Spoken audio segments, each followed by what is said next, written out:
अवर साहब, क्या जीआईटी की रिपोर्ट के ऊपर वजीर आजम की नाअहली का फैसला डायरेक्टली सादर कर सकते हैं, जबकि सुप्रीम कोर्ट ने अपने जो पनामा लीक्स का जो वर्डिक्ट आया था उसमें ये तहरीर किया हुआ था कि जीआईटी की रिपोर्ट की बेस के ऊपर आइदर हतमी और पीरियोडिक हम जो है वो उनको तलब भी कर सकते हैं, इनको एग्जामिन भी कर सकते हैं और डिस्क्वालिफिकेशन के मामले में फैसला भी सादर कर सकते हैं। तो क्या ऐसा मुमकिन है और फेयर ट्रायल का क्या होगा फिर? राइट, ये एक क्वेश्चन बड़ा इंपॉर्टेंट है क्योंकि जो 5 रुकनी बेंच का जो फैसला था उसमें तमाम जज साहिबान की पांचों की एक हद तक राय एक थी कि दोनों साइड्स में जो है वो अपना केस प्रॉपर्ली प्लीड नहीं कर सके और ख़ास तौर पे मनी ट्रेल साबित नहीं हो सकी। लेकिन 2 जज साहिबान ने ये महसूस किया कि हम इनको डायरेक्टली डिस्क्वालीफाई कर दें। 2 ने कहा कि इसकी तहकीक होना लाजमी। अब इसमें जो final judgement of the court है, ऑर्डर ऑफ द कोर्ट, जो 5 जज साहिबान ने लिखा हुआ है वो तफ्तीश के लिए लिखा है, तफ्तीश के लिए भी लिखा है। उसके जो पैरा नंबर 3 है उसमें बड़ा वाजे है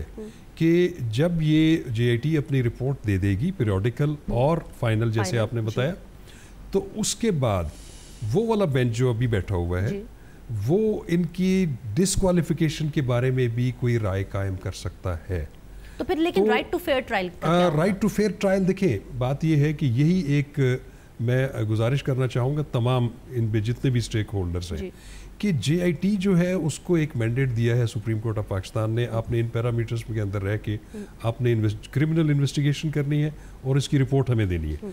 अब ये एक चेक जो बैठा हुआ ऊपर वो सुप्रीम कोर्ट ऑफ पाकिस्तान का है। मैं समझता हूँ कि जेआईटी पे भी बेजा तनकीद करना या impliedly supreme court of Pakistan पे भी तनकीद हो रही है और उनको भी कंट्रोवर्शियल बनाया जा रहा है, अगर डायरेक्टली नहीं तो इम्प्लाइडली बनाया जा रहा है, तो ये बेहतर नहीं है। इनको चाहिए कि ये चीज़ों को देखें, इंतजार करें। खिलाफ आने की सूरत में ये अपील में जा सकते हैं। एक मैं आपको बताऊं कि सुप्रीम कोर्ट का जो भी फैसला है, चाहे वो आर्टिकल 184(3) के तहत है या उनकी